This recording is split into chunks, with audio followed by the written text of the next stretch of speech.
الدين من الآن إلى يوم الدين. أما بعد فقد قال الله سبحانه تبارك وتعالى في كتابه المجيد وفرقانه الحميد وقوله الحق. بسم الله الرحمن الرحيم. والعصر إن الإنسان لفي خسر إلا الذين آمنوا وعملوا الصالحات وتواصوا بالحق وتواصوا بالصبر.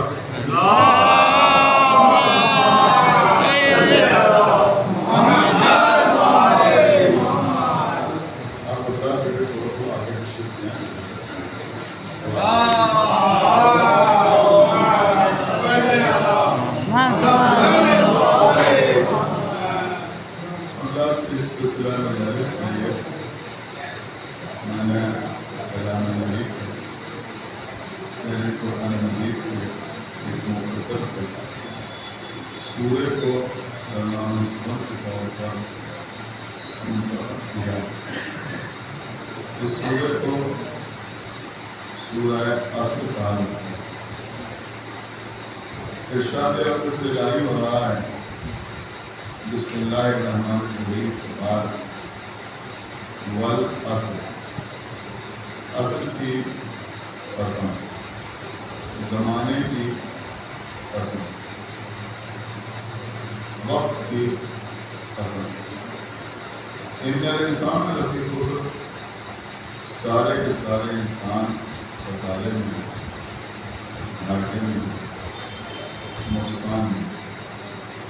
الا الذین آمنوا وعملوا الصالحات، سوائے ان کے کہ جو ایمان لانے والے اور اعمال صالحات انجام دینے والے.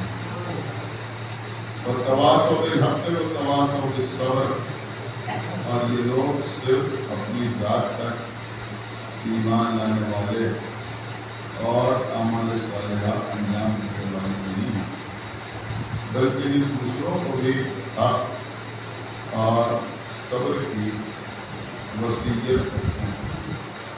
لیکن اللہ آج پہلی مجلس ہے اور کسی موضوع پر اگر کوئی سلسلہ بیان ہو تو پہلی مجلس تمہیدی مجلس کہلاتی ہے. لیکن میں چاہوں گا کہ تمہیدی مجلس میں بھی کچھ اہم ترین باتیں ہمارے چھوٹے بھائیوں تک جو بزرگ یہاں تشریف فرما ہے. میں سمجھتا ہوں کہ وہ ہر بات کو مجھ سے بہت بہتر طریقے سے سمجھتے ہیں.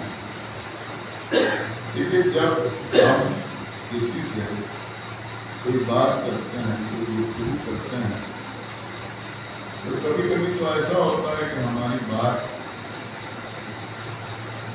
بالکل عامیانہ انداز میں ہوتی ہے، اور کبھی کبھی جب ہم کسی سے کوئی بات کرتے ہیں تو ہم اپنی بات میں کچھ زور پیدا کرتے ہیں، کچھ وزن پیدا کرتے ہیں. مثلا آپ سے بانی مجلس نے کہا کہ آپ مجلس میں تشریف لائیے گا. آپ نے کہا کہ میں آؤں گا. یہ تو ایک عام سی بات ہوگی. لیکن آپ نے کہا کہ میں ضرور آؤں گا، میں یقیناً آؤں گا، بے شک میں آپ کے یہاں مجلس کی شرکت کروں گا. تو اس انداز گفتگو سے اس بات کا اندازہ ہوتا ہے کہ آپ اپنے دنیا میں وزن پیدا کر رہے ہیں، اس میں کچھ زور پیدا کرنا. یہ جو بات میں دیکھیے بہت توجہ کے ساتھ سنیں، کوئی بات وعدہ نہ چلی جائے. یہ جو بات میں وزن پیدا کیا جاتا ہے، زور پیدا کیا جاتا ہے، اس کو عربی میں تاکید کہا جاتا ہے. اللہ نے بھی قرآن مجید میں بہت سے مواقع پر اپنی گفتگو میں تاکید پیدا کی. عام طور پر جب کسی جملے میں عربی زبان میں تاکید پیدا کی جاتی ہے تو کچھ الفاظ استعمال ہوتے ہیں کہ جس سے اندازہ ہوتا ہے کہ اللہ اس بات کو زور دے کر کہنا چاہتا ہے۔ مثلا ایک لفظ ہے، آپ نے اکثر آیات سنی ہوگی اور ان کے آغاز میں یہ لفظ سنا ہوگا، اِنَّا۔ یہ اِنَّا کا جو لفظ ہے، آپ کو یہ بات سمجھ رہے ہیں نا، اِنَّا نَحْنُ نَزَّلْنَا الذِّکْرَ وَإِنَّا لَهُ لَحَافِظُونَ، اِنَّا لِلَّهِ وَإِنَّا إِلَيْهِ رَاجِعُونَ، اِنَّا أَنزَلْنَاهُ فِي لَيْلَةِ الْقَدْرِ، اِنَّا أَعْطَيْنَاكَ الْكَوْثَرَ۔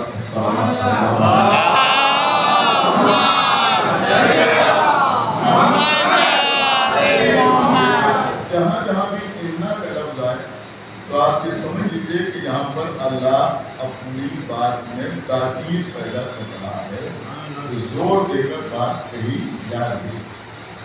اب جب مزید زور پیدا کرنا ہوتا ہے، مزید تاکید کی ضرورت ہوتی ہے، یعنی اور زیادہ اللہ اس میں تاکید پیدا کرنا چاہتا ہے تو لام تاکیدی استعمال کرتا ہے۔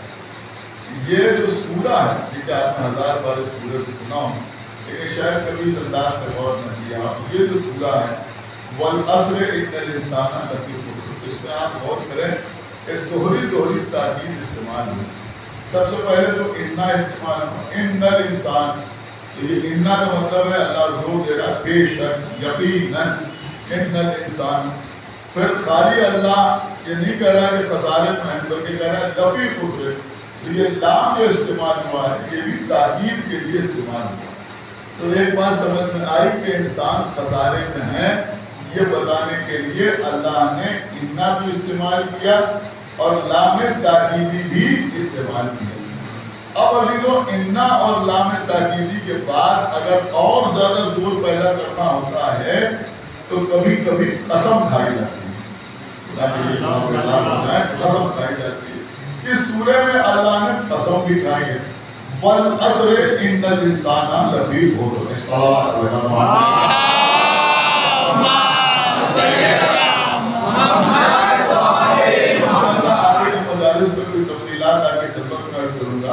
اس وقت میں آپ کی خدمت میں عرض کرنا چاہتا ہوں کہ اللہ نے قسم کھائی، والعصر، عصر کی قسم۔ دیکھیں خداوند عالم نے قرآن مجید میں بہت سی قسمیں کھائیں۔ آپ قرآن پڑھتے ہیں تو بہت سے مقامات پر اللہ نے قسمیں کھائیں۔ والشمس، سورج کی قسم، والقمر، چاند کی قسم، والنجم، ستارے کی قسم، تارے کی قسم، واللیل، رات کی قسم، والضحیٰ، دن کی قسم، واللیل، رات کی قسم۔ کیا سمجھایا آپ؟ تو اللہ نے قرآن میں والتین، انجیر کی قسم، والزیتون، زیتون کی قسم۔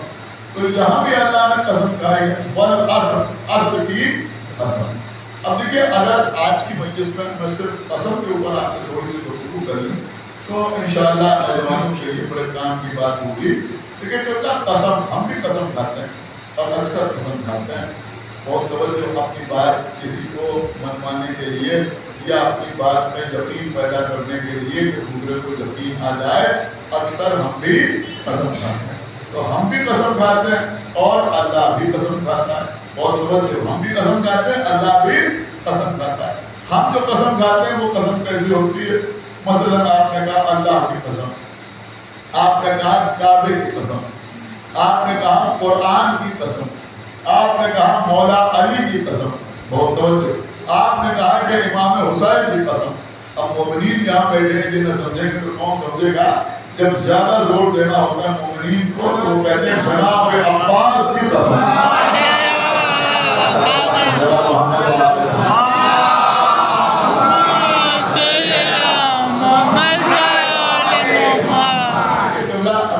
یاد آ گیا کہ حضرت میں عرض کروں، ہمارے یہاں لکھنؤ میں بہت پہلے کبھی ایک مصالحہ ہوا تھا اور اس مصالحے کا ایک مصرع تھا، اور مصرع یہ تھا کہ قاتل کہیں چڑھائے ہوئے آستی نہ ہو، قاتل کہیں چڑھائے ہوئے آستی نہ ہو، اس کا مصرع ہے۔ اس مصرع کے اوپر مصالحہ ہو تو اس پر بہت سے شعراء پڑھے۔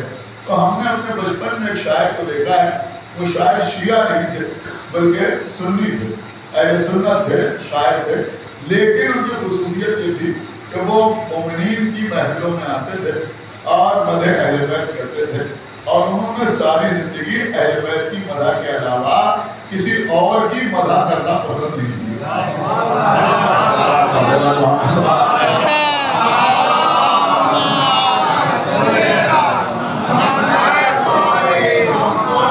ان کا نام تھا جناب نصیر ناجدی۔ تو اس مصاحبے میں، حالانکہ وہ بہت پہلے ہوا اور میں اس مصاحبے میں شریک نہیں تھا، لیکن بارہ لکھنؤ میں ان کا یہ شعر بہت مشہور ہے کہ اسی مصاحبے میں انہوں نے ایک شعر پڑھا تھا، بڑے غضب کا شعر تھا۔ انہوں نے فرمایا کہ عباس کی وہ جھوٹی قسم کھا کے دیکھ لی۔ انشاءاللہ سب بولیں گے۔ وہ فرماتے ہیں کہ عباس کی وہ جھوٹی قسم کھا کے دیکھ لے، عباس کے جلال کا جس کو یقین ہو۔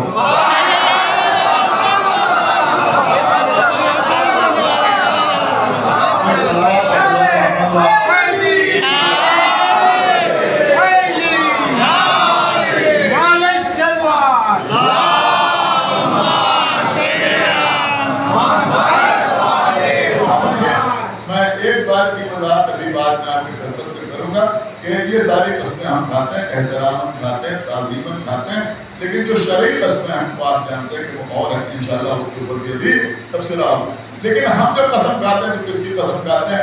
کہ ہم قسم کھاتے ہیں کعبے کی قسم، قرآن کی قسم، مولا کی قسم، اللہ کی قسم، رسول کی قسم، یہی قسمیں تو ہم کھاتے ہیں نا۔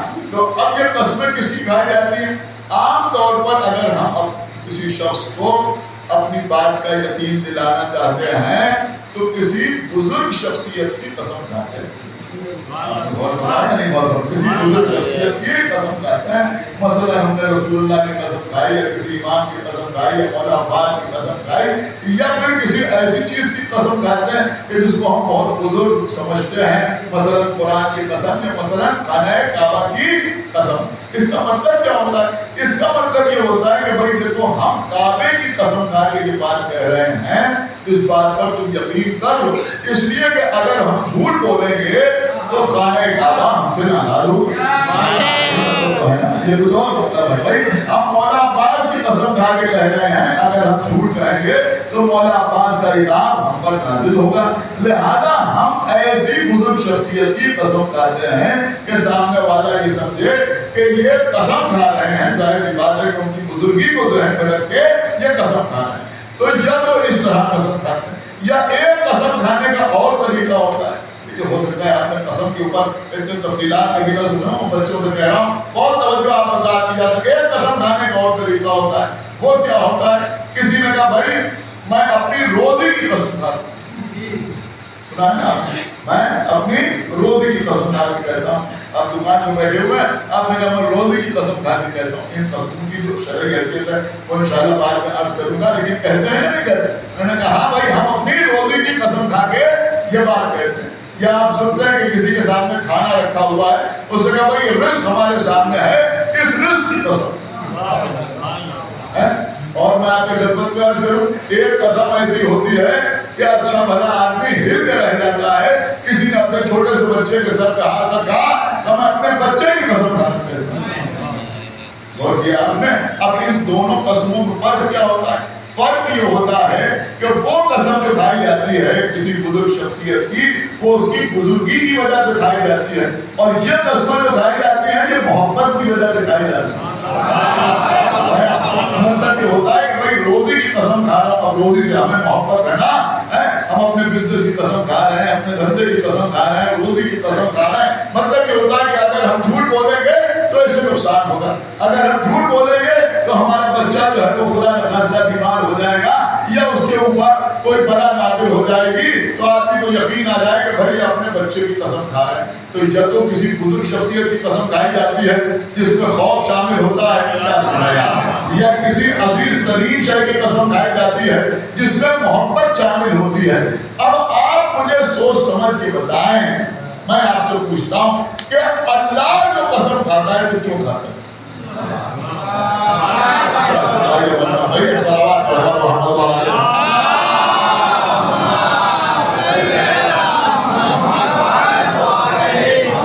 اللہ سے بڑی تو کوئی اور شے ہے نہیں جو اللہ اس کی قسم کھا کے کہہ رہا ہے کہ سورج اللہ سے بڑا ہے، کہ چاند اللہ سے بڑا ہے، کہ ستارے اللہ سے بڑے ہیں، کہ زمین اللہ سے بڑی ہے، کہ آسمان اللہ سے بڑا ہے، کہ زمانہ اللہ سے بڑا ہے، کہ بھائی اللہ سے بڑا تو کچھ ہے نہیں. تو اس کا مطلب یہ ہوا کہ وہ بات تو ختم ہو گئی کہ بزرگ سمجھ کے قسم کھا رہا ہے. اب دوسری بات جیسے ہم اپنے بچے کی قسم کھا کے کہتے ہیں، تو ہم اپنے بچے کی قسم اس لیے کہتے ہیں کہ اگر بچے کو کچھ ہو گیا تو ہمارا نقصان ہو جائے گا.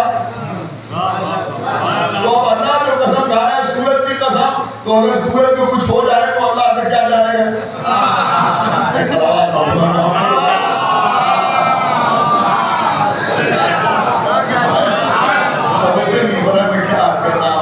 کہ بھائی اگر چاند فنا ہو جائے تو اللہ کا کیا نقصان ہوگا، اگر ستارہ ٹوٹ جائے تو اللہ کا کیا نقصان ہوگا. تو پھر اللہ ان کی قسم کیوں کھا رہا ہے؟ تو پھر اللہ کے قسم کھانے کا مطلب کیا ہے؟ سنیں، ہمارے قسم کھانے کا مطلب کچھ اور اللہ کے قسم کھانے کا مطلب اور مقصد کچھ اور ہے.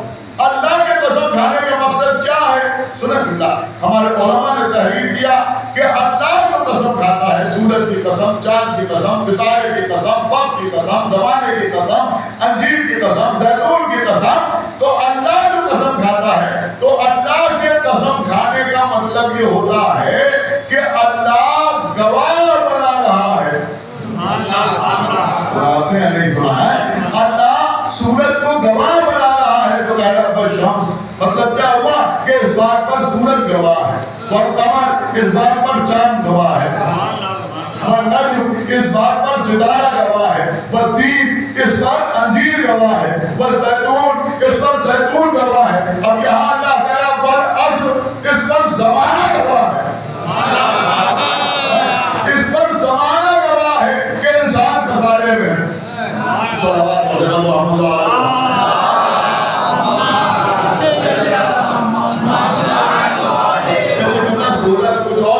لیکن چلیے آپ قسم ہی کے اوپر بات ہو جائے تو اللہ قسم کھا رہا ہے، سورج کی قسم، چاند کی قسم، ستارے کی قسم، اللہ کرے زمانے کی قسم کہ ہر انسان خسارے میں ہے. تو مطلب کیا ہوا؟ مطلب کیا ہوگا؟ اب ترجمہ کیا ہوگا؟ اب قسم ترجمہ نہیں ہوگا، بلکہ اگر قسم کا مطلب گواہ ہے، گواہ بنانا ہے، تو پھر اب ترجمہ یہ ہوگا کہ زمانہ گواہ ہے. زمانہ گواہ ہے کہ انسان خسارے میں ہے. کیا گواہ ہے؟ کہ زمانہ گواہ ہے کہ انسان خسارے میں ہے. تو اب اگر آپ یہ کہیں کہ زمانہ گواہ ہے کہ انسان خسارے میں ہے، تو یہ تو ماننا ہی پڑے گا کہ جو گواہ ہے وہ پہلے سے ہے. اور یہ آپ نے بھائی جو گواہ ہے وہ پہلے سے ہے، انسان بعد میں ہے. تو زمانہ پہلے ہے، انسان بعد میں ہے. وقت پہلے سے ہے، انسان بعد میں ہے. تو اللہ انسان کے لیے وقت کو گواہ بنا رہا ہے، اللہ زمانے کو گواہ بنا رہا ہے. وقت کے بعد طے ہو گئی کہ جہاں جہاں اللہ کسی شے کی قسم کھائے تو اللہ نے اسے گواہ بنائے. اب اگر اللہ سورج کو گواہ بنا کے کوئی بات کہے گا تو وہ مسئلہ ایسا ہوگا کہ سورج پہلے ہوگا وہ بعد میں ہوگا.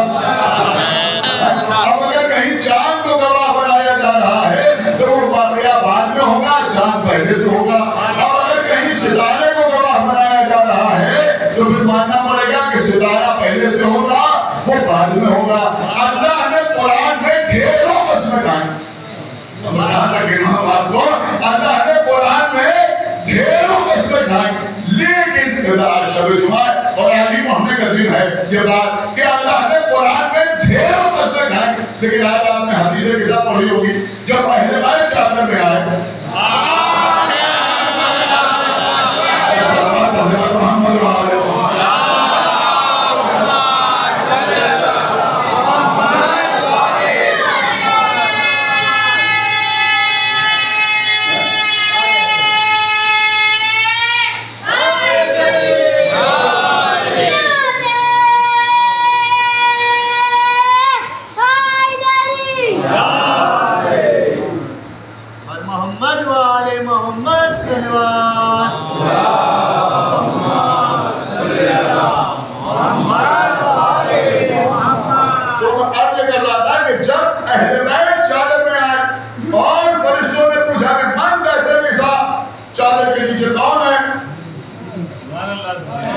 تو اللہ نے ان کا تعارف کرایا، لیکن جب ان کا تعارف کرایا تب بھی اللہ نے قسم کھائی، اے لمو یا ملائکتی، اے میرے ملائکہ، ویا سماواتی، اور اے میرے آسمان کے رہنے والوں. لیکن اب اللہ نے وہ شمس نہیں کہا، اللہ نے وہ قمر نہیں کہا، اللہ نے وہ نجم نہیں کہا، والارض نہیں کہا، والسماء نہیں کہا، والعرش نہیں کہا. کیوں نہیں کہا؟ کہ اس لیے کہ اب آل محمد کی فضیلت پر گواہ بنانا تھا. اب گواہ اسی کو بنایا جائے گا جو پہلے سے ہو.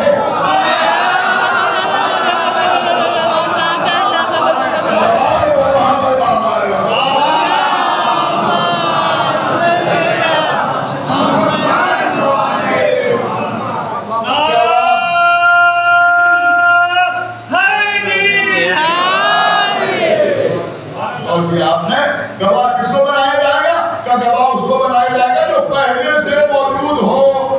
پہلے سے موجود ہو. کس سے پہلے سے موجود ہو؟ آل محمد سے پہلے سے موجود ہو. اب یہاں مسئلہ یہ ہے کہ یہ پہلے ہے، کائنات بعد میں ہے. تو اب کائنات کی کوئی شے اس لائق نہیں تھی کہ اسے ان کی فضیلت کے لیے گواہ بنایا جائے. یا آسمان یا سورج یا چاند یا ستارے یا زمانہ یا وقت کی قسم نہیں کھائی، بلکہ اللہ نے کہا وہ عزتی و جلالی.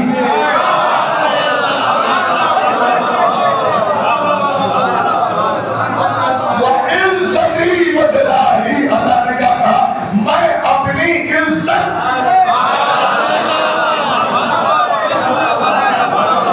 اور آپ کو سلامت رکھے جیسے آپ فرمایا ہے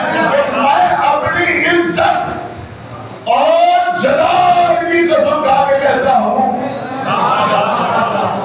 سب کو چھوڑ کے اللہ نے اپنی عزت کی قسم کھائی. میں سمجھتا ہوں کہ اس جملے پر آپ دھیان ضرور دیں گے. ایک بات سمجھ میں آئی کہ اللہ نے آل محمد کی فضیلت کو اپنی عزت کا مسئلہ بنا دیا.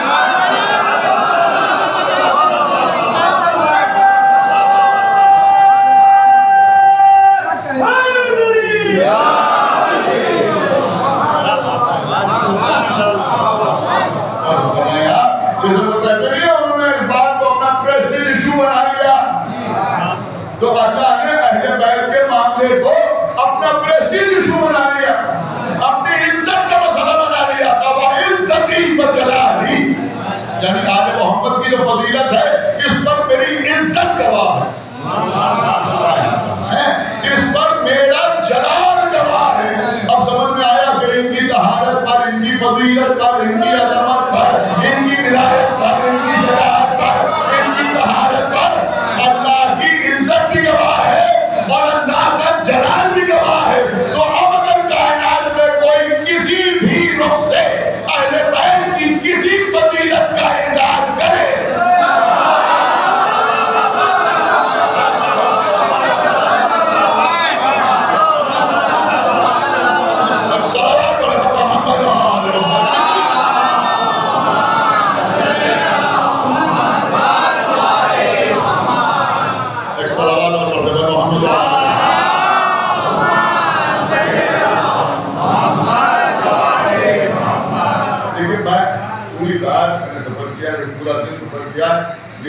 آپ کی محبت ہے جو پڑھائی کے ساتھ آپ کا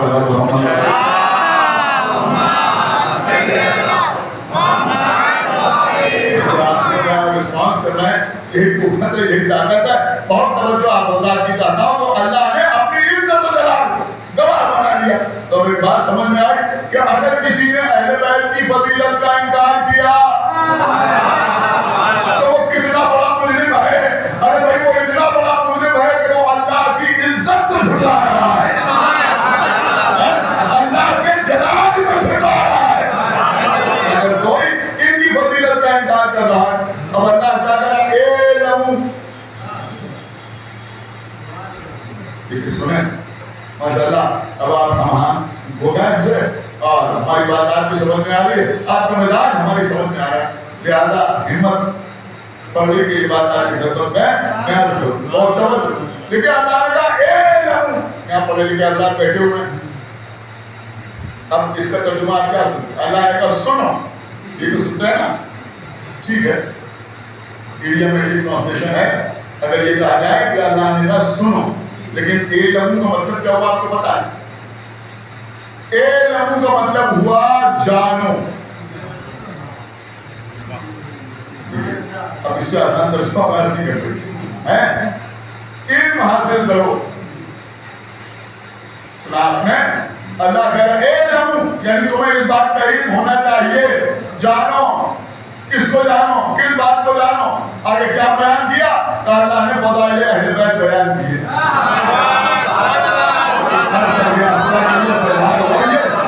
ایک بات اللہ کے سمجھ میں آئی, ایک بات کے سمجھ میں آئی کہ آل محمد کے فضائل کو جاننا علم ہے.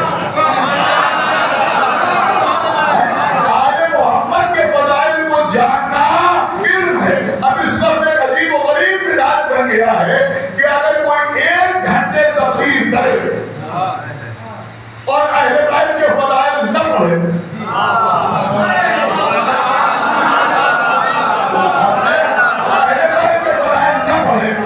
مولا علی کا نام نہ لے, تو کوئی بدعقل و بداصل کے جیسا بڑی علمی مجلس ہوگی.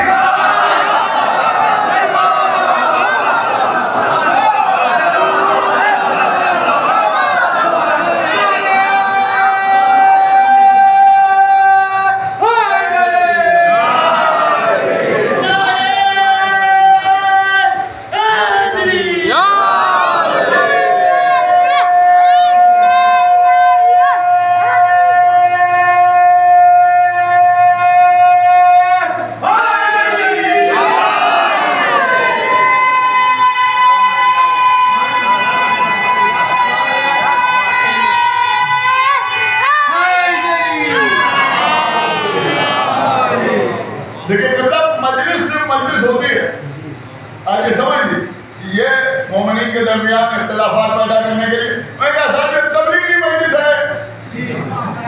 سنایا, یہ تبلیغی مجلس ہے, یہ علمی مجلس ہوئی. پورا قرآن پڑھ رہا ہوں, پورا قرآن پڑھ رہا ہوں. اللہ نے اپنے حبیب کو بہت سے حکم دیے, قل کہہ دو, اقرا پڑھو, وذکر ذکر کرو. نہیں سننا ہے آپ, لیکن میں ہلکی پھلکی باتیں نہیں عرض کر رہا ہوں. فحدث بیان کرو. یہ سارے احکام اللہ نے پیغمبر کو دیے, انبیاء کے سلسلے میں, رسولوں کے سلسلے میں, واقعات کے سلسلے میں بہت اللہ نے حکم دیے. لیکن پورے قرآن میں بلغ کا لفظ جو ہے, بلغ کا لفظ نہیں لگا. سورہ مائدہ میں یا ایھا الرسول بلغ وَإِنْ لَمْ تَفْعَلْ وَمَا بَلَّغْتَ رِسَالَتَهُ وَاللَّهُ يَعْصِمُكَ مِنَ النَّاسِ. جب اللہ نے کہا بلغ, تو نبی نے تبلیغ میں کیا پہنچایا؟ کہ مولا علی کی ولایت پہنچائی. یہ کچھ اور پہنچایا, علی کی ولایت ہی تو پہنچائی. ایک بات سمجھ میں آئی کہ جب اللہ نے کہا بلغ, تبلیغ کرو, تو نبی نے علی کی ولایت کا ذکر کیا.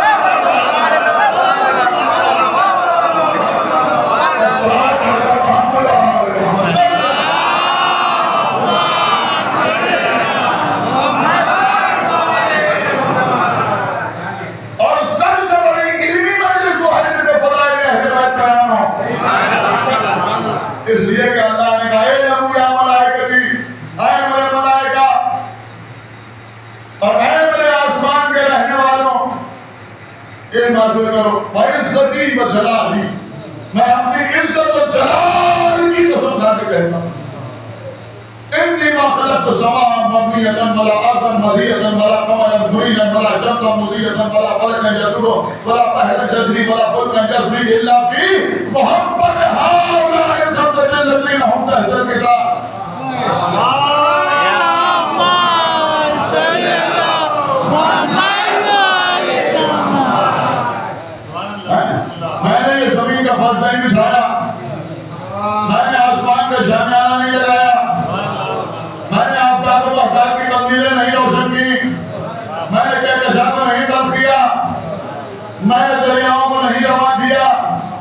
کشتیوں کو نہیں چلایا، جو کچھ خرچ کیا ان 5 مقدس ہستیوں کے لیے کہ جو چادر میں جمع ہیں۔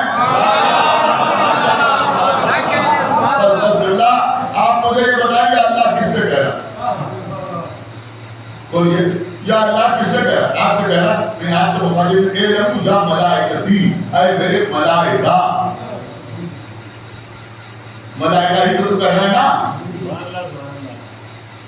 مجلس میں اعلان ہو رہا ہے جو باہر کھڑے ہیں وہ اندر آ جائیں، سنا ہے؟ ابھی ہم نے کہا جو پیچھے بیٹھے ہیں وہ آگے آ جائیں، جو پیچھے بیٹھے تو وہی تو آگے آئے، جب کہا گیا جو باہر ہے وہ اندر آ جائیں تو جو باہر کھڑے ہیں وہی تو اندر آئیں گے۔ اب اللہ آل محمد کی فضیلت بیان کر رہا ہے، کس سے؟ فرشتوں سے۔ آپ بتائیے فرشتے کیا کر رہے ہیں؟ ساری بیٹھے ہو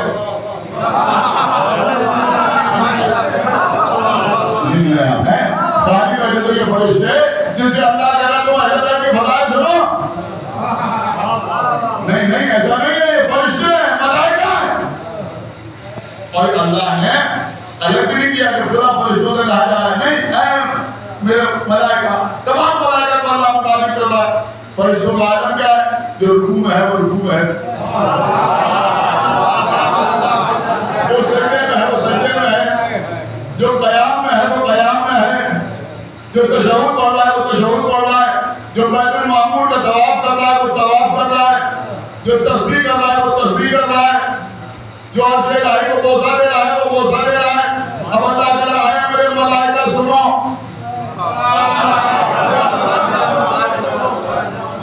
آپ نے نہیں سنا ہے، اللہ کہہ رہا ہے میرے ملائکہ سنو۔ مطلب کیا ہوا؟ سجدے والوں سجدہ چھوڑ کے سنو،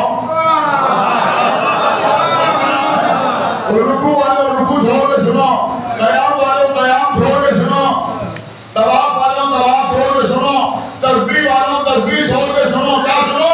کہ فضائل آل محمد سنو۔ کوئی اعتراض نہ کریے آپ نے کیا پڑھ دیا؟ اللہ نے اسے سجدہ کیسے چھڑوا دیا، رکوع کیسے چھڑوا دیا؟ ارے بھیا آدم کو سجدے کے لیے سب چھڑوایا گیا ہے۔ جب آدم کو سجدے کا حکم دیا گیا تو سارے فرشتے عبادت میں مضبوط تھے نہیں؟ تو اسی طرح یہاں بھی اللہ کہہ رہا سب چھوڑو یہ سنو۔ اب ہو سکتا ہے کوئی کہے جی کہاں سے آپ کیا ہے کہ سب چھوڑو سنو، یہ بھی تو ہو سکتا ہے کہ سجدہ کرتے رہو اہل بیت کے فضائل سنتے رہو، رکوع کرتے رہو ان کی فضیلت سنتے رہو، قیام کے عالم میں رہو ان کا ذکر سنتے رہو، تسبیح کرتے رہو ان کے فضائل سنتے رہو۔ تو اس کا مطلب یہ ہوا کہ جب اللہ نے آل محمد کے فضائل پڑھے یا سنائے تو جو فرشتے رکوع میں تھے انہوں نے رکوع کے عالم میں سنے۔ آج میں جملہ آپ تک پہنچا رہا ہوں، جو سجدے میں تھے انہوں نے سجدے کے عالم میں سنے، جو تسبیح کر رہے تھے انہوں نے تسبیح کرتے کرتے سنے، جو قیام میں تھے انہوں نے قیام کے عالم میں سنے۔ تو کم سے کم ایک بات تو سمجھ میں آئی کہ اہل بیت کے ذکر کی وجہ سے فرشتوں کی باتیں ڈسٹرب نہیں ہوتی۔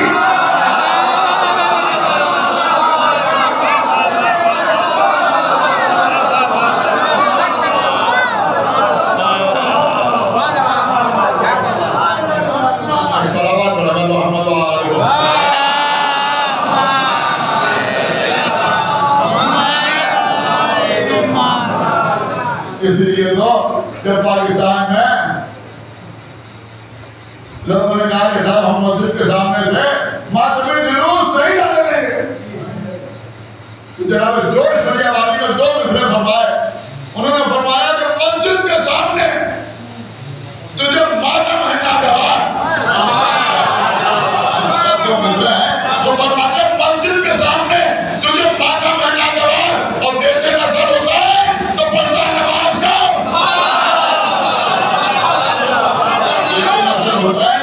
تو پڑھتا نماز۔ تو میں عرض یہ کر رہا تھا کہ اللہ نے قسم کھائی، کس کی قسم کھائی؟ وہ عزتی و جلال، اور پھر کیا کہا؟ میں نے کچھ نہیں کیا، جو کچھ کیا ان 5 مقدس ہستیوں کے لیے کہ جو چادر کے نیچے جمع ہیں، کیونکہ الحمدللہ اردو ہر جگہ سے ختم ہو گئی مگر مجلسوں میں زندہ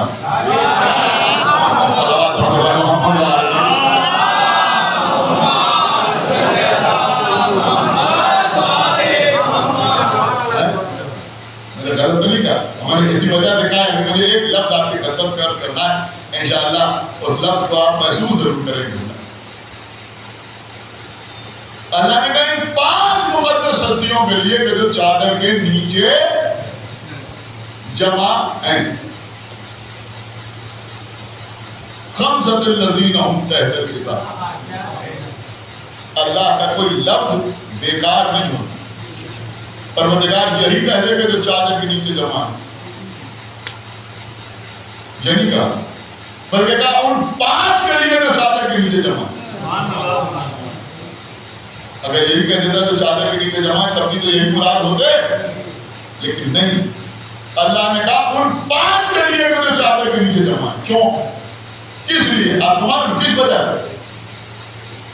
اس وجہ سے کہ اللہ جانتا تھا کہ ابھی میرا جبرائیل جا کے ان کے درمیان چھٹا بن جائے گا جبرائیل آگے چادر میں چھٹا بن جائے گا تو اللہ بتانا چاہتا تھا کہ یہ چھٹا تو بن جائے گا مگر ان کا جیسا نہیں ہوگا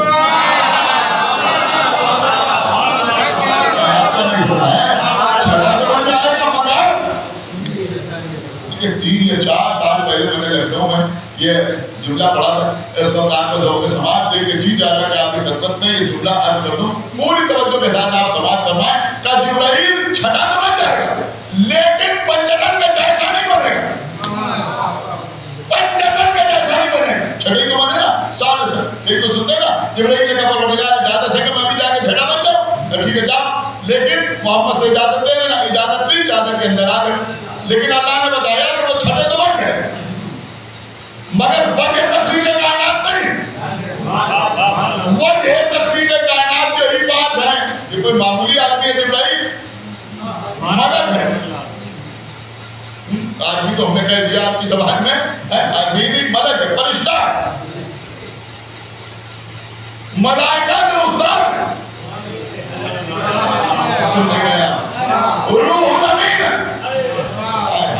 اب دیکھتا ہوں کون بولتا ہے کون نہیں بولتا امین وحی ہے نبیوں کی مدد کرنے والے رسولوں کے ناصر نبی کے ساتھ میدان میں جانے والے اب بتائیں کہ پہلے رک گئے لیکن نبی کے ساتھ میدان میں جانے والے ابراہیم کے پاس مدد کی پیشکش کرنے کے لیے آنے والے معمولی شخصیت کا نام جبرائیل نہیں ہے اب میں جملہ عرض کر رہا ہوں کہ جب روح الامین امین وحی سردار ملائکہ افضل الملائکہ نہیں سید الملائکہ جبرائیل تمہیں سنیے گا جبرائیل اہل بیت کے درمیان چھٹا بن کے بھی چھٹا ہوا تو کہیں اور کا چھٹا ہوا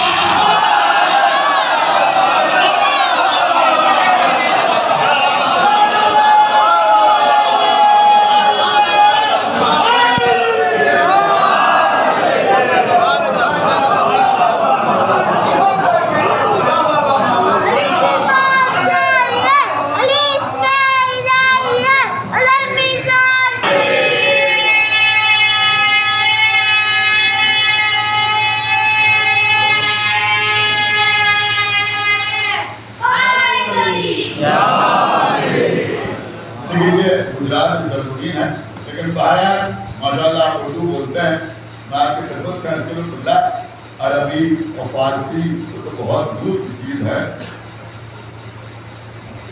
اردو سیکھنا بھی بہت ضروری ہے یہ بات میں آپ کی خدمت کا اس کر دوں بچوں سے خاص طور پہ وقت نکال کر اردو ضرور کم سے کم اردو تو ضرور پڑھیے اس لیے کہ اگر آپ نے اردو نہ پڑھی تو کچھ عرصے کے بعد نہ آپ کے درمیان کسی کو شعر پڑھنے میں لطف آئے گا نہ مجلس پڑھنے میں لطف آئے گا اگر یہ جملہ آپ کے لیے ابھی علم ہو تو میں سمجھتا ہوں اس سے بہتر کچھ نہیں ہے کہ باقی علوم حاصل کیجئے رضا حاصل کرنے کے لیے. کیا سنایا؟ وہ سب رضا کے لیے پڑھیے، اردو اللہ کے لیے پڑھیے. ایک سوال پڑھنا محمد عارف.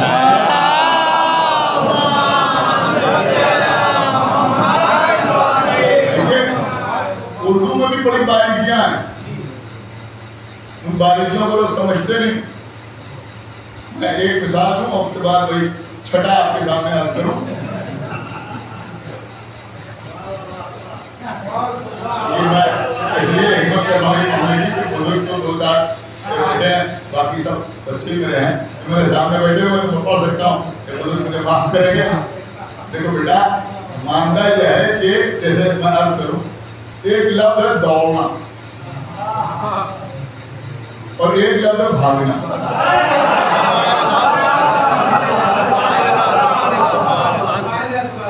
دونوں میں زمین آسمان کا فرق ہے. اب ہم سے غلطی ہو گئی ہے کہ ہم دوڑنے کی جگہ بھی بھاگنا استعمال کرتے ہیں. بھاگ کے لیے نہیں، دوڑ کے لیے. بچے میری بات سمجھ رہے ہیں؟ یہ جو آپ کہتے ہیں آپ مجھے تو بھاگتے ہوئے آئے، بھاگتے ہوئے نہیں ہے، دوڑتے ہوئے.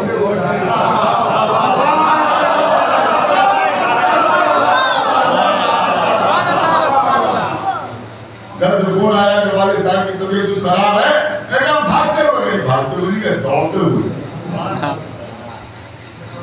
اب یہ بچے ضرور سوچ رہا ہوں کہ یہ کیا کوپراتی کر رہے ہیں. دوڑنا بھی تیز رفتاری کو کہتے ہیں، بھاگنا بھی تیز رفتاری کو کہتے ہیں، لیکن دونوں میں زمین آسمان کا فرق ہے. زمین آسمان کا فرق ہے.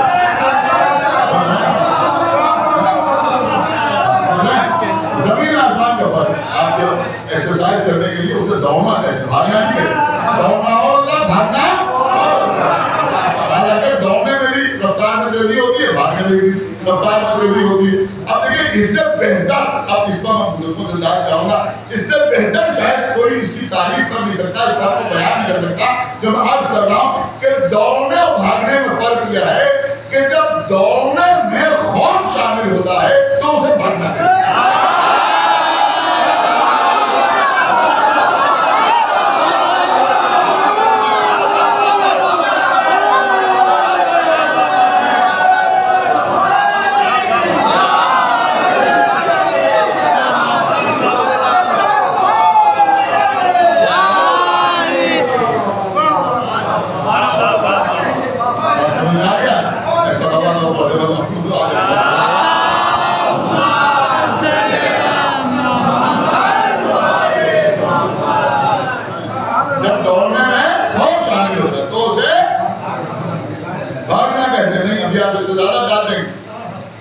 اس سے پہلے ایک مثال سن لیجیے.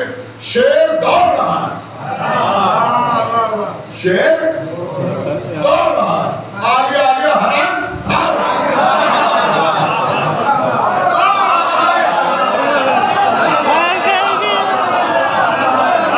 آپ سمجھے نہیں سمجھے؟ ارے شیر دوڑ رہا ہے، ہرن بھاگ رہا ہے. ارے بہت کی جنگ میں یہی تو ہوا.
آپ سنیں تو آپ کو لطف آتا رہے گا.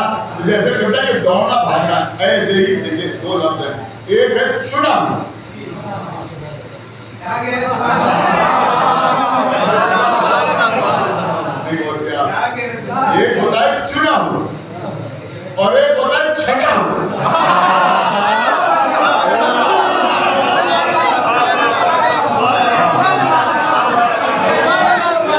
ان دونوں میں بھی وہی فرق ہے جو دونوں میں بھاگنے میں ہے. ابھی میں آپ کی خدمت میں عرض کروں, آپ کے والد نے آپ سے کہا کہ بیٹا جا کے بازار سے سیب لیا. آپ کو سیب لینے کے لیے جب کیا ہے, انہوں نے کہا 150 روپے کلو ہے, 160 روپے کلو ہے, 180 جو بھی ریٹ ہو, گھٹتے بڑھتے رہتے ہیں. تو بتایا اب اگر بچہ ذمہ دار نہیں ہے تو اس نے کہا اسے 1 کلو دے دو, تو دے دی, لیکن چلے آپ. لیکن اگر خیال ہے کہ بھائی دار میں منگائے ہیں تو ایسے ویسے نہ لیے جائیں, تو سیب تو بہت سے ہیں,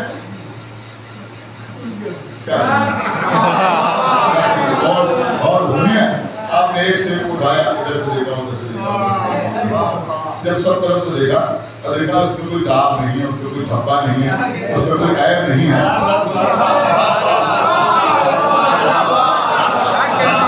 اسے آپ نے الگ رکھا. دوسرا اٹھایا, اس میں کوئی عیب نہیں تھا, اسے الگ رکھا. تیسرا اٹھایا, اس کو چاروں طرف سے دیکھا, اس میں کوئی عیب نہیں تھا, اسے الگ رکھا. 5-6 سیب آپ نے چنے. اسے کہتے ہیں چننا. نہیں بول گیا, اسے کہتے ہیں چننا. اسے چنا جاتا ہے کہ چنا اسی کو جاتا ہے جس میں کوئی عیب نہ ہو.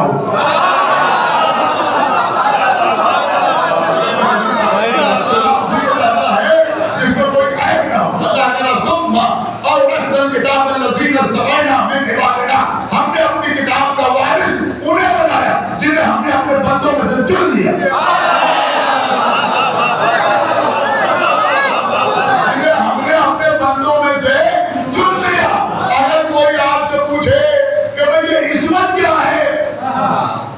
یہ جو آپ اپنے ائمہ کو معصوم مانتے ہیں, تو یہ معصوم ہونا کیا ہے, معصوم کسے کہتے ہیں؟ تو اسے جواب دیجئے کہ اللہ کے انتخاب کو عصمت کہتے ہیں.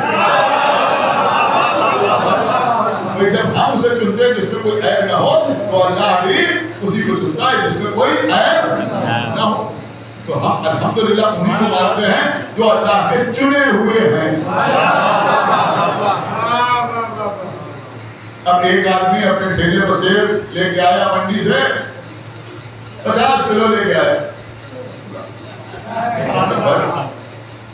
آپ گئے صبح کو چن کے لے آئے, دوسرا آدمی گیا وہ چن کے لے آیا, تیسرا گیا وہ چن کے لے آیا.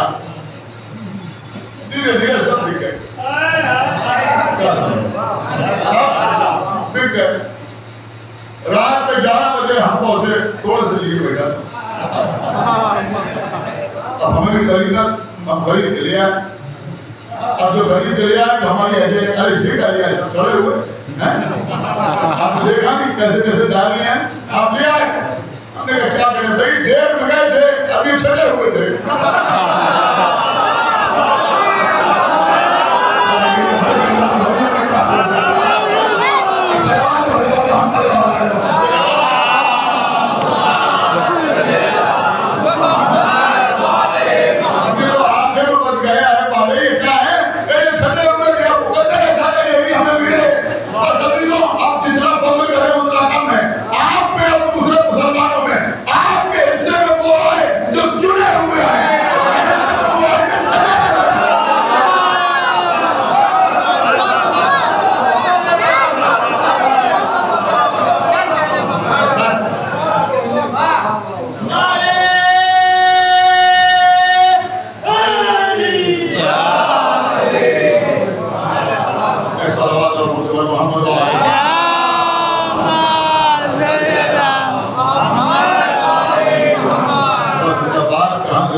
اب ایک آدھ بات جو ہے وہ ضروری ہے کہ آپ تک پہنچا دوں کہ دیکھیں قسم جو آدمی کی قسمیں کھاتے ہیں فوراً ہے, لیکن جو قسم شرعی ہے وہ فوراً ہے.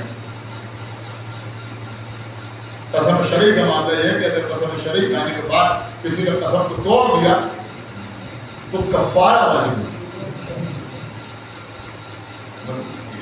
وہ کفارہ بھی معمولی نہیں ہوتا. 10 مسکینوں یا یتیموں کو کھانا کھلایا جائے اوسط درجے کو. مطلب یہ نہیں کہ معمولی کھانا کھلا دیں جیسا ہم کھانا ہے ویسے کھانا 10 مسکینوں اور یتیموں کو کھلایا جائے, یا پھر ایوریج ریٹ کے کپڑے 10 مسکینوں اور یتیموں کو پہنائے جائے, یعنی یا تو کھانا کھلایا جائے یا کپڑے پہنائے جائے, یا پھر ایک غلام آزاد کیا جائے جو میرے خیال میں ممکن نہیں آج کل. اور اگر ان میں سے کچھ نہ ہو سکے تو پھر 3 دن مسلسل روزہ رکھا جائے. یہ ہے قسم کا کفارہ, لیکن اس کے لیے شرطیں ہیں, ہر قسم کا مسئلہ نہیں. اور ہمارے یہاں قسم اگر کوئی غصے میں کھائے تو وہ بھی قسم نہیں ہوتی, یعنی اگر ہوش رخصت ہو جائے غصے کے عالم میں تو وہ قسم نہیں, اس کا کوئی کفارہ وفارہ نہیں. آپ نے بڑی خاموشی سے سنا تو اچھا نہ لگا, جیسا ایک جملہ آپ کی خدمت میں عرض کروں گا کہ ہمارے یہاں غصے کے عالم میں قسم کیا ہوگی, ہمارے غصے میں ہماری یہاں طلاق نہیں ہوتی.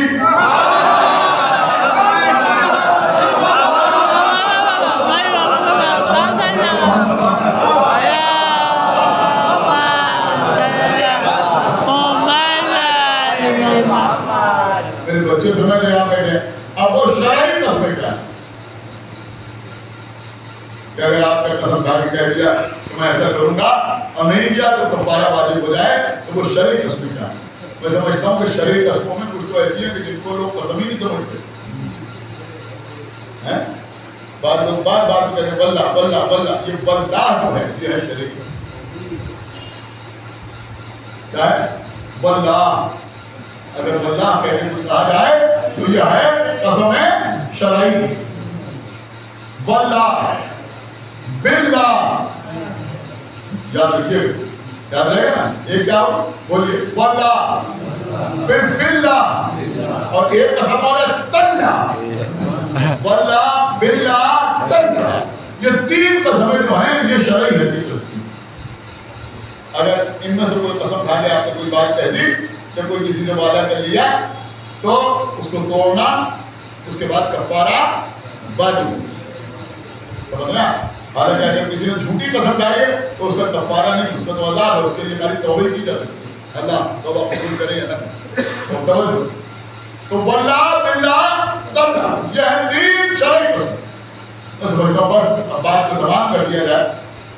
اور یہ تو سنیں, ہمارے اور آپ کے چوتھے امام زین العابدین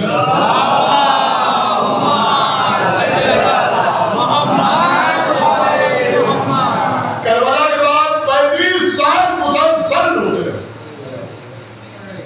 گریا کرتے,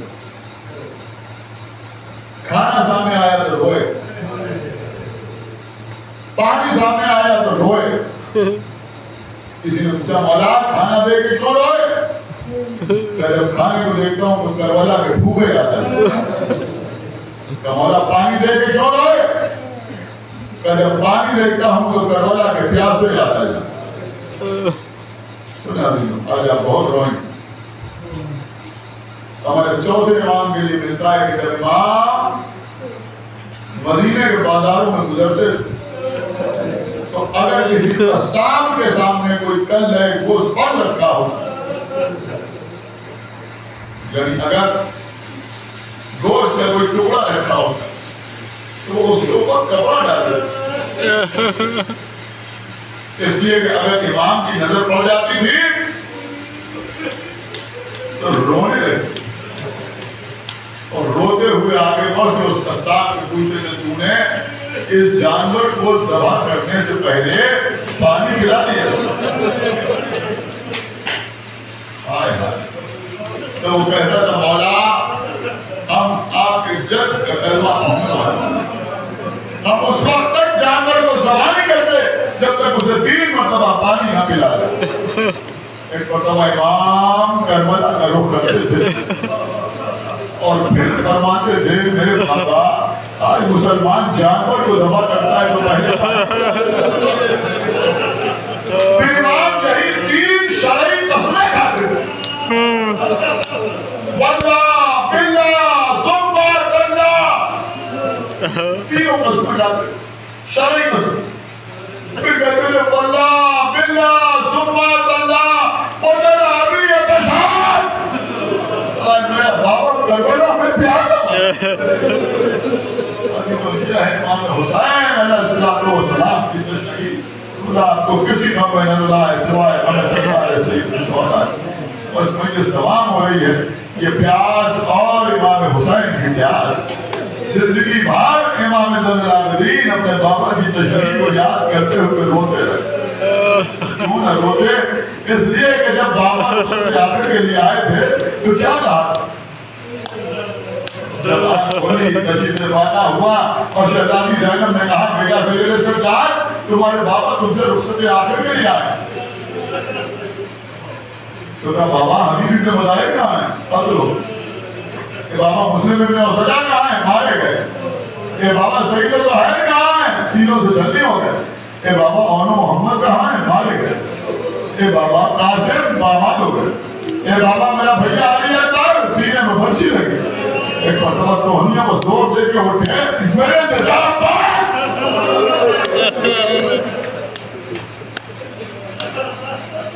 امام کو اتنا بھروسہ تھا پاس پر فرمایا بیٹا ان کے شان قلم ہوئے.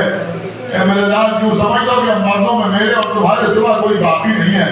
انتہا یہ ہے تمہارا 6 مہینے کا بھائی علی اصغر بیمار ہے. ہم بھی میدان میں جا رہے ہیں. اب حکیم اماں میری تلوار لا دیجئے میرا عصا لا دیجئے. کیا کرو گے؟ کہا عصا سے تجیہ کروں گا تلوار سے جہاد کروں گا. فرمایا نہیں میرے لال تم پر جہاد ثابت ہے. تم بیمار ہو ابھی تمہیں بہت سی منزلیں طے کرنا ہے. کہ میرے لال ابھی تمہیں کربلا سے کوفے جانا ہے, کوفے سے شام جانا ہے, خانے میں رہنا ہے. کہ بیٹا تمہارے سپرد یہ کام ہے کہ جب طے شام سے چھوٹ کے مدینہ جانا تو ہمارے شیعوں کو ہمارا سلام. میں سمجھتا ہوں کہ حسین نے اس وقت آپ کو سلام کہلایا. یہ شب داریاں, یہ ماتم, یہ میت, یہ عزاداری, یہ جلوس, یہ سب کچھ اسی ایک سلام کا جواب ہے. ہماری میت سے ہمارا ماتم آواز دے رہا ہے کربلا کے بھوکے حسین تم پر ہمارا سلام. کربلا کے پیاسے حسین تم پر ہمارا سلام. کربلا میں لاشوں پر لاشیں اٹھانے والے حسین آپ پر ہمارا سلام. پھر فرمایا بیٹا ان سے کہہ دینا کہ شرط وفا یہ ہے کہ جب ٹھنڈا پانی پینا تو ہماری پیاس کرو. اور اس کے بعد کیا فرمایا رسول مجلس کو دوام کر دوں. کہا میرے لال میرے شیعوں سے کہہ دینا کہ میں